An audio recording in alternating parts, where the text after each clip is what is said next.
Привет, хора! Ще споделя с вас една закуска, която аз консумирам по време на пости, по време на детоксикация и за общо здраве. Предварително ще кажа, че понеже нямам готов репертуар, не съм си подготвила сценарий, какво да говоря и как да говоря, така че каквото ми дойде първо на ум и за каквото се сетя полезно, като полезна информация, я споделям. Ако на някой не му хареса, това е окей, смисъл не е задължително на всеки да се хареса това, което казвам и което показвам. Така, споделям, защото сега са време на пости и така, аз от годините много съм се чудила какво и как да се храня по време на пости. Яла съм предимно такива бързи въглехидрати, т.е. много хляб и то бял. И вече с времето постепенно замествам бързите въглехидрати с бавни въглехидрати, което хем е полезно за организма, хем по-засища, не чувстваш глад, като се добави малко протеинче. Така, да не губяме време, в процеса на приготвяне ще разкажем, то всъщност аз съм си горе-долу приготвила. Правя смути, но не точно смути, малко по-гъсто оставям консистенцията, на това, което приготвям като закуска, защото сега това е важно за мен, което ще кажа. Не съм почитателка на смутитата, защото имаме зъби, възрастните хора вече имат зъби и те са ни дадени за това да дъвчиме, да отделяме слюнка и слюнката да подпомага храносмилането надолу вече по храносмилателната система. Тоест, храносмилането, усвояването на храната започва още в устната кухина, с отделянето на слюнката. Затова тя е много важна за по-нататъчния процес за усвояването на нашата храна.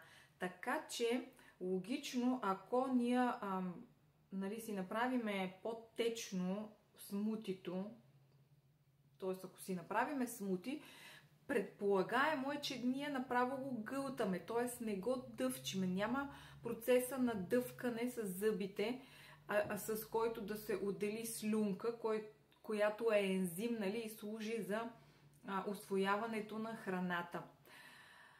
След като е погълнато това смути, направо е така, без, т.е. слагаме го в стомаха, просто го изсипваме. И там вече процеса на храносмилане се затруднява, могат да се получат болки, тежест в стомаха. Затова аз избрах, когато нещо смилам, да не е точно на смути, а го правя на гъста каша. И сега тук съм си сложила 90 грама морков, 90 грама червено цвекло, половин ябълка, която я измерих, че е 70 грама. Просто стойностите на грамажите съм си ги записала на едно листче. Така, една чайна лъжица ленено семе съм сложила. И сега всичко това, в това нещо слагам сусамово мляко, което също аз съм го приготвила. То е супер лесно да си приготвите вкъщи сусамово мляко и сега набързичко ще споделя как се прави. 2 супени лъжици небелен сусам. Го накисвам за цяла нощ в вода. За предпочитане чиста филтрирана вода или каквато имате там машина за пречистване на водата. Аз ползвам Канген машина и в 9,5 pH накиснах сусама. След това изплаквам, на другия ден изплаквам сусама на 2 супени лъжици. Това са 30 грама. Слагам 300 мл вода, за да стане каквато консистенция на мене ми харесва на млякото. Обаче тук не съм го прецедила, защото ще го ползвам за кашичката, която ще си приготвям. Но по принцип може да се прецеди от пулпата, нали, т.е. да стане чисто сусамово мляко. Прецеждаме го през цедка и си става чисто мляко, пък другото, останалата част, пулпата, може да се използва в сладкиши, нали, в други такива закуски комбинирани, който както предпочете. Аз в случая не съм прецедила сусамовото мляко, то е с... Просто съм смляла сусама и ето какво, не знам дали добре ще се види. Не е, нали, бистро млякото, вижда се, че има някакви, как да кажа, люспички, нали, от сусама. И това нещо го слагам в плодовете и зеленчуците. Сега според мен това е 115 грама беше сусамовото мляко. Тук, ето колко се е напълнило. Ще сложа още малко, за да не стане много гъсто, нали? Макар че и да стане много гъсто, пак става.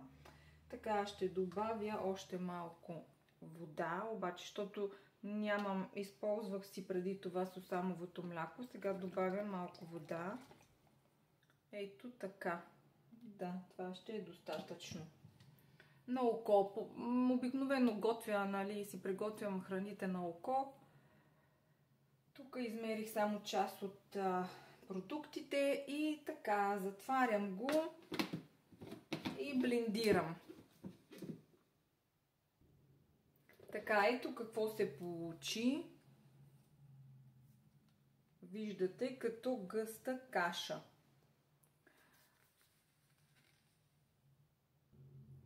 Ето, сега ще го сложа в чинийка, за да се види точно каква е гъстотата. Ето каква е, нали? Като може на някой много ясно, да, разбира се, всеки човек има право на някой да не му хареса, да каже какъв той е баркоч, нали, кашичка, но като си го приготвиш на вкус, да е добре, нали, да се хареса, става. И обясних защо го правя в такава консистенция, а не в течно смути. Така, и сега към това си добавям, например, една супена лъжица. В момента имам бадемов протеин. Мога да си добавя слънчогледови накиснати семки предварително, една супена лъжица, или пък тиквени накиснати семки предварително, една супена лъжица. Фурми може да си добавите, нали, за сладост. Мед, макар че когато е в процес на детоксикация, ако правите някаква програма, за предпочитане е да се избягва меда, но може една чайна лъжичка, нали, колкото да има някакъв сладникав вкус. Орехи също така може да си добавите. Тоест, важно е да в едно хранене да сме приели някаква част протеин, бавен въглехидрат и полезна мазнина. И в случая цвеклото и моркова играят ролята на бавен въглехидрат, ябълката има пектин в нея, което също подобрява, нали, добре за храносмилането. Семената са полезната мазнина, лененото семе за прочистване на червата и протеина, растителния протеин. Така, това беше. Надявам се нещо полезно да съм казала за някой. И това е за сега. Ще се видиме скоро. Чао!